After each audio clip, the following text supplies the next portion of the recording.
স্বাধীনতা সংগ্রাম, ব্রিটিশ বিরোধী সংগ্রাম, তার আগে এবং এরপরে 90-এর গণ আন্দোলন এবং সম্প্রতি 1 বছর আগে দুনিয়া কাঁপানো যে গণ অভ্যুত্থান অনুষ্ঠিত হয়েছে দেশে, এই প্রত্যেকটি আমাদের জাতীয় অর্জন, আমাদের অধিকার প্রতিষ্ঠার আন্দোলন সংগ্রামে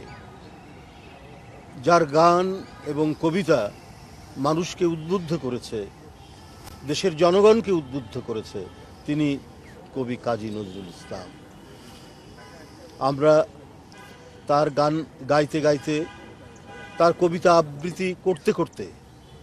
আমরা রাজপথে নেমে আসতাম। আমরা নিঃশঙ্ক চিত্তে স্বৈর শাসনের ছোড়া তপ্ত বুলেটের মাঝে দাঁড়াতেও দ্বিধা করেনি, কারণ আমাদের কণ্ঠে ছিল আমাদের জাতীয় কবি কাজী নজরুল ইসলামের গান। বন্ধুরা, যখনই এদেশের মানুষ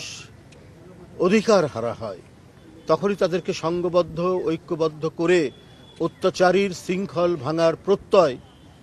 জেগে উঠে যার কবিতা এবং গানে, তিনি কবি কাজী নজরুল ইসলাম। তিনি প্রবন্ধ লিখেছেন,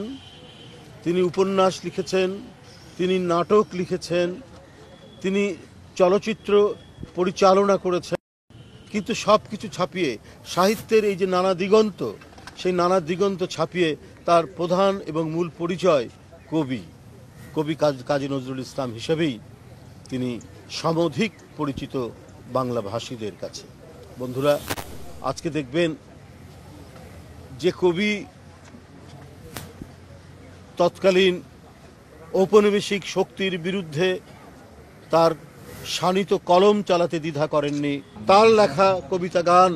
এবং তার সৃষ্টির মধ্যে দিয়ে যে চেতনা তিনি গোটা জাতিকে দিয়েছেন, সেই চেতনাকে ধারণ করেই আমরা আমাদের প্রিয় নেত্রী, দেশনেত্রী বেগম খালেদা জিয়া এবং আমাদের দলের নেতা, ভারপ্রাপ্ত চেয়ারম্যান, তিনি সংগ্রাম পরিচালনা করেছেন এবং জুলাই আগস্টের আন্দোলনে যার চূড়ান্ত বহিঃপ্রকাশ হয়েছে। বন্ধুরা আমার, আমরা এখনো নানাভাবে অধিকার বঞ্চিত, আমরা নানাভাবেই এবং নানা দিক থেকেই দেশীয় এবং আন্তর্জাতিক চক্রান্তকারীদের দিক থেকে এক ভয়ঙ্কর চক্রান্ত এবং ষড়যন্ত্রের ভেতরে আমরা বাস করছি। আমাদের যে চূড়ান্ত লক্ষ্যের জন্য আন্দোলন, গণতন্ত্র, এখনো সেটি প্রতিষ্ঠা পায়নি, তবে আমাদের বিশ্বাস অতি তাড়াতাড়ি রমজানের পূর্বেই একটি অবাধ সুষ্ঠু নির্বাচন অনুষ্ঠিত হবে এবং সেই নির্বাচনে এদেশের ভোটাররা দীর্ঘ 15.5 বছর, 16 বছর যে ভোট দিতে পারেনি, সেই ভোট তারা দিতে পারবে। পাশাপাশি গণতন্ত্রের আরও বিভিন্ন শর্ত, এদেশের মানুষের মনে নিরাপত্তা সৃষ্টি করা, আইনের শাসন প্রতিষ্ঠা করা, ন্যায় বিচার প্রতিষ্ঠা করা এবং আদালতগুলো হবে অসহায় মানুষের জন্য শেষ ভরসার স্থল। আমাদের সেই রকম একটি সমাজ,